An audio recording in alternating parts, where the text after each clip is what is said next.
Passport بنوانا خود ایک مصیبت ہے، لائن میں لگو، بہت سارے جو ان کے لوازمات ہیں وہ پورے کرو، جو ان کی پاسپورٹ کے لیے چیزیں ضروری اشیاء ہیں وہ اکٹھی کرو، پھر وہاں پہ ویزا کی فیس ادا کرو، اور پھر کئی دن جو ہیں وہ ان کا انتظار کرو اور پھر پاسپورٹ حاصل کرو۔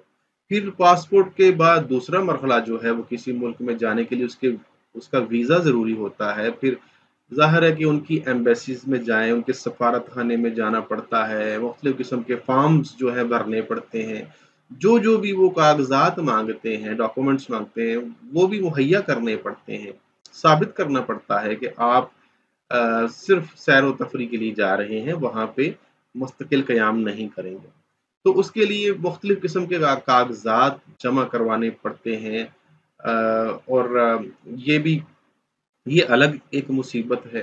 اور پھر وہ ان کی مرضی ہے ویزا جاری کریں یا نہ کریں۔ اس کے بعد پھر جس ملک میں آپ نے جانا ہوتا ہے، اس ملک کی کرنسی کی بھی آپ کو ضرورت ہوتی ہے، اور پھر اس کی کرنسی جو ہے وہ بھی تلاش کرتے پھریں کہ وہاں ایئرپورٹ سے ہی اخراجات شروع ہو جاتے ہیں، تو اس ملک کی کرنسی کی بھی آپ کو ضرورت ہوتی ہے، وہ ایک الگ جھگڑا ہے، ٹھیک ہے۔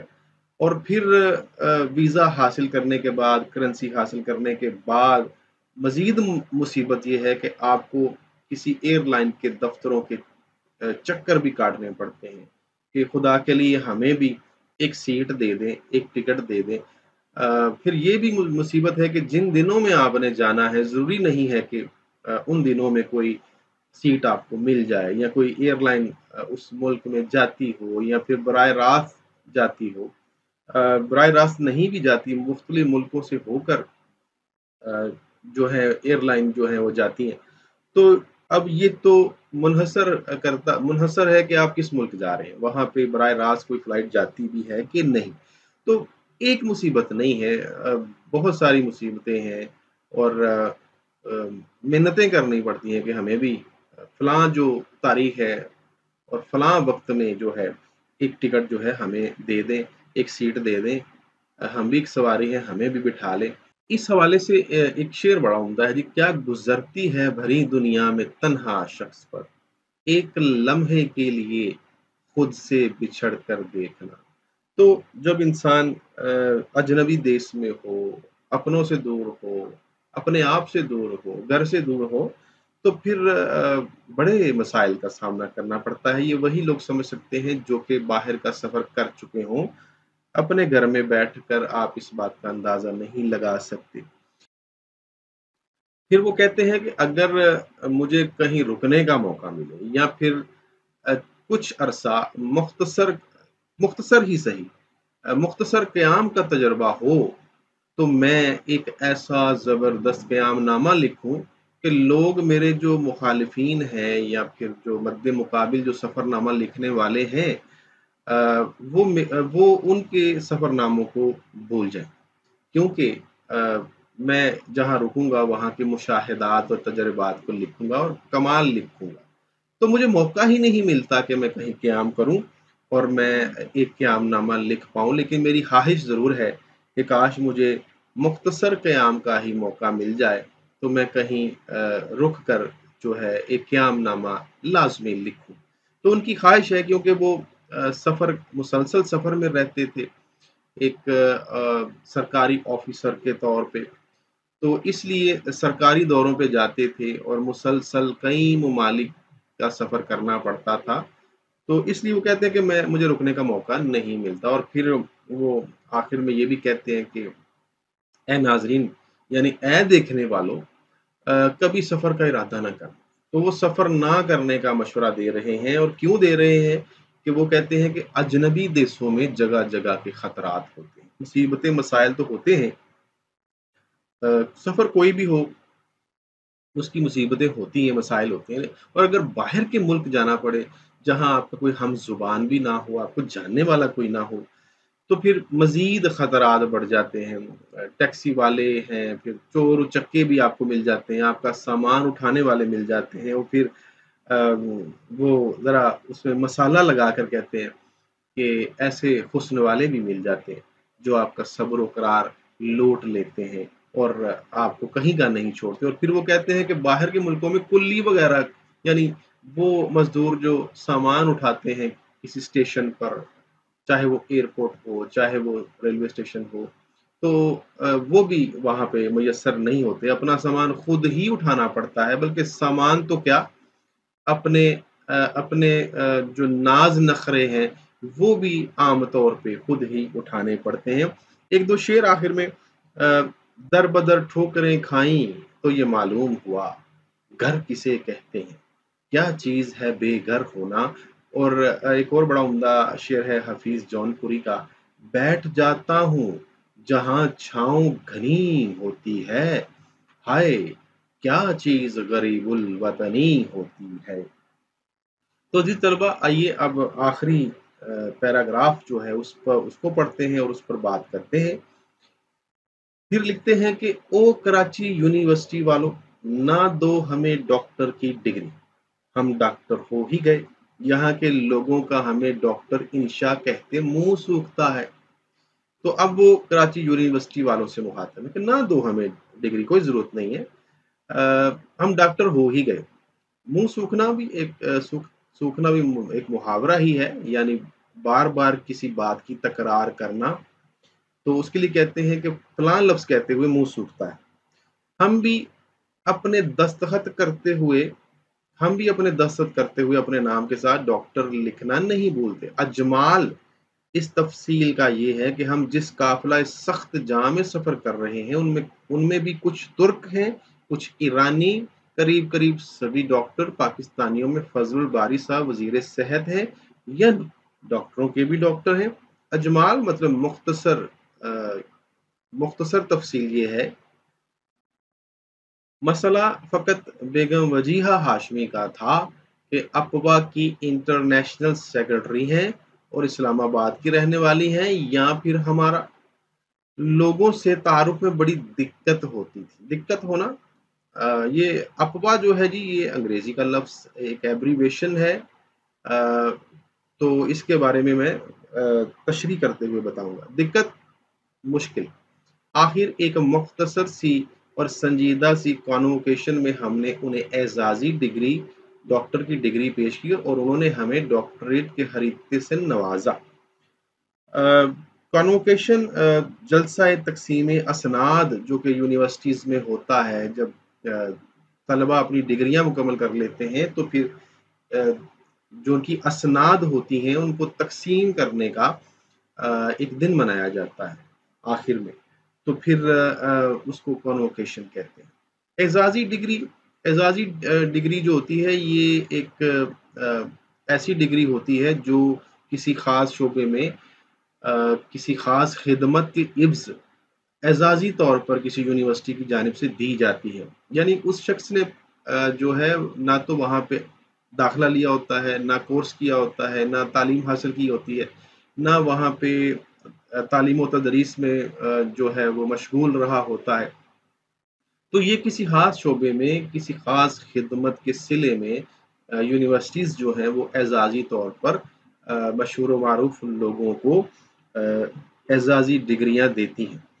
تو ڈاکٹریٹ کے خریدتا جو ہے جی وہ تھیلی یا لفافہ جس میں کہ کوئی ڈگری جو ہے وہ پیش کی جاتی ہے. انہیں اتنی دواؤں کے نام یاد ہیں، ان کے نسخے، کہ ڈاکٹر بھی ان کے تلمذ میں فخر محسوس کرے. تو یہ بات ہو رہی ہے ڈاکٹر وجیہہ، بلکہ وجیہہ ہاشمی کی، جن کو وہ ڈاکٹر بعد میں وہ ڈاکٹر انہوں نے کہنا شروع کر دیا. تو ان کو اتنے نسخے یاد ہیں کہ ڈاکٹر بھی ان کے تلمذ میں یعنی ان کی شاگردی میں فخر محسوس کرے. تو ان کو کافی نسخے یاد ہیں، اس لیے ان کی ڈاکٹری چل جاتی ہے. لہٰذا ان کی ڈاکٹری بے غل و غش چل جاتی، یعنی بے دریغ، بے تکلف ان کی جو ڈاکٹری ہے وہ چل جاتی ہے. مطلب ان کو ڈاکٹر سمجھ لیا جاتا ہے. ہم میڈیکل ڈاکٹروں کے سامنے علم و ادب کے ڈاکٹر بنتے ہیں، اور کوئی ادب و فلسفہ کا سوال کر بیٹھے تو میڈیکل ڈاکٹر ہونے کا عذر کرتے ہیں، یعنی بہانہ کرتے ہیں. ایک بزرگ نے تو دونوں طرح کے سوالات شروع کر دیے تو ہمیں ہومیوپیتھی میں امان ملی. ہومیوپیتھی جیسے ایلوپیتھی ہوتی ہے، ایلوپیتھک میڈیسن وہ یعنی انگریزی ادویات جو کہ آپ کو میڈیکل سٹور پہ مل جاتی ہیں. تو ہومیوپیتھک میڈیسن یہ مختلف ہوتی ہیں. یہ لیکوڈ فارم میں ہوتی ہیں اور ان میں الکوہل کا استعمال ہوتا ہے۔ تو جو ادویہ ہے ان کو بنانے کا طریقہ کار ذرا مختلف ہوتا ہے اور ان کو استعمال کرنے کا طریقہ کار بھی ذرا مختلف ہوتا ہے، اور ہمیں اس کے فضائل پر یعنی اس کی خوبیوں پر، اس کے اوصاف پر تقریر کرنا پڑی۔ ایک بار تو دانتوں کا ڈاکٹر بھی بننا پڑا اور ڈاکٹر طیب محمود کی بتائی ہوئی اصطلاح کام آئی۔ اصطلاح اصطلاح کا مطلب ہوتا ہے جی جب کسی لفظ کے لغوی معنی کی بجائے کسی خاص مفہوم میں اس کو استعمال کیا جائے تو اس کو اصطلاح کہتے ہیں۔ بہرحال ہم پہلے سے بتائے دیتے ہیں کہ ہم اور ڈاکٹر وجیہہ ہاشمی پاکستان لوٹیں تو ہمیں باقاعدہ ڈاکٹر کہہ کر بلایا جائے۔ جب دوسرے ملکوں کے لوگوں نے قبول کر لیا ہے تو ہمارے پیارے ہم وطنوں کو اس پر ہرگز اعتراض نہ ہونا چاہیے۔ تو دنیا گول ہے، یعنی یہ وہ ماخذ ہے اس سبق کا، ٹھیک ہے۔ تو جس کتاب سے یہ لیا گیا ہے اس کا عنوان دنیا گول ہے۔ تو اہم نکات میں سب سے پہلے بات کرتے ہیں ڈاکٹر کی اعزازی ڈگری۔ تو انہوں نے بڑے طنزیہ اور مزاحیہ انداز میں بات کی ہے۔ کراچی کی یونیورسٹی جو ہے اس نے بے شمار لوگوں کو اعزازی ڈگریاں دے رکھی ہیں، تو اس دور میں بھی ایسا ہی تھا، بلکہ ہر دور میں ہر یونیورسٹی ایسا کرتی ہے کہ وہ لوگ جو مشہور و معروف ہوتے ہیں، کسی خاص شعبے میں انتہا درجے کے ماہر ہوتے ہیں، ان کی بڑی خدمات ہوتی ہیں، انہوں نے اس شعبے میں بڑا کام کیا ہوتا ہے، تو مختلف جو یونیورسٹیز ہیں ان کے جو مختلف شعبہ جات ہیں ان کی جانب سے ایسے لوگوں کو اعزازی طور پر ڈاکٹر کی ڈگری دی جاتی ہے، ان کو بلایا جاتا ہے، ان کے اعزاز میں پروگرام کیا جاتا ہے اور پھر اعزاز کے ساتھ ان کو خریدے میں وہ ڈگری جو ہے ان کو دی جاتی ہے۔ تو کہتے ہیں شکوہ کر رہے ہیں کراچی یونیورسٹی والوں سے ان سے کہ اگر کراچی یونیورسٹی والوں نے مجھے ڈگری نہیں دی تو کوئی بات ٹھیک ہے، نہیں دی تو نہ صحیح، ہم بھی یہاں باہر آ کے ڈاکٹر ہو ہی گئے اور یہاں کے لوگوں کا مجھ کو ڈاکٹر انشا کہتے کہتے منہ سکتا، یعنی مجھے بار بار ڈاکٹر انشا ڈاکٹر انشا ڈاکٹر انشا کہہ کے بلاتے ہیں۔ تو وہ کہتے ہیں کہ میں جب کوئی اپنا دستخط کرتا ہوں تو میں اپنے نام کے ساتھ ڈاکٹر لکھنا نہیں بھولتا۔ تو وہ کہتے ہیں کہ مختصر تفصیل اس بات کی یہ ہے کہ ہم جس قافلہ سخت جاں میں سفر کر رہے تھے اس میں ترک بھی تھے، ایرانی تھے اور تقریباً سب کے سب ڈاکٹر تھے۔ مسئلہ یہ تھا، میرا تھا اور بیگم وجیہہ ہاشمی کا تھا، جو کہ ہم دونوں ڈاکٹر نہیں تھے، جو کہ افبا کی انٹرنیشنل سیکرٹری بھی تھی۔ حتیٰ کہ پاکستان کے جو وزیر صحت فضل الباری صاحب تھے وہ ڈاکٹروں کے بھی ڈاکٹر تھے کیونکہ وہ وزیر صحت تھے۔ تو اس لیے وہ کہہ رہے ہیں کہ بس ہم دونوں کا مسئلہ تھا کہ ہم ڈاکٹر نہیں تھے، باقی سارے کے سارے ڈاکٹر تھے۔ تو اس حوالے سے ایک بڑا عمدہ شعر ہے کہ کسی کو گھر سے نکلتے ہی مل گئی منزل، کوئی ہماری طرح عمر بھر سفر میں رہا۔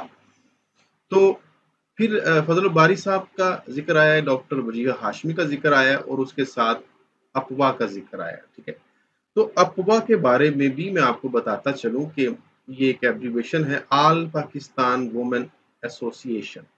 تو وہ کہتے ہیں کہ جو بیگم وجیہہ ہاشمی تھیں وہ اسلام آباد کی رہنے والی تھیں، وہ بھی ہمارے ساتھ تھیں اور وہ آل پاکستان وومن ایسوسی ایشن کی انٹرنیشنل سیکرٹری تھیں۔ صرف ہم دونوں یعنی میں اور بیگم وجیہہ ہاشمی جو ہیں وہ ڈاکٹرز نہیں تھے، ہمیں بڑی دقت پیش آ رہی تھی۔ تو ہم نے کیا کیا کہ ہم نے آپس میں مل کے ایک دوسرے کو ایک چھوٹی سی سنجیدہ سی کانوکیشن کی، یعنی ایک دوسرے کو خود ہی ہم نے اسناد پیش کر دیں۔ تو میں نے ان کو اعزازی ڈاکٹر کی ڈگری پیش کی اور انہوں نے مجھے ڈاکٹریٹ کے خریدے سے نوازا۔ تو اس طرح ہم نے ایک دوسرے کو ڈاکٹر کی ڈگری دے کر ایک دوسرے کو ڈاکٹرز بنا دیا۔ تو وہ کہتے ہیں کہ بیگم وجیہہ ہاشمی کو اتنی دواؤں کے نام یاد ہیں کہ اور ان کو اتنے نسخے یاد ہیں ڈاکٹرز کے کہ کوئی ان پر شک نہیں کر سکتا کہ وہ ڈاکٹر نہیں ہیں، بلکہ ڈاکٹرز بھی ان کی شاگردی میں فخر محسوس کریں اور ان کی ڈاکٹری جو ہے وہ چل جاتی۔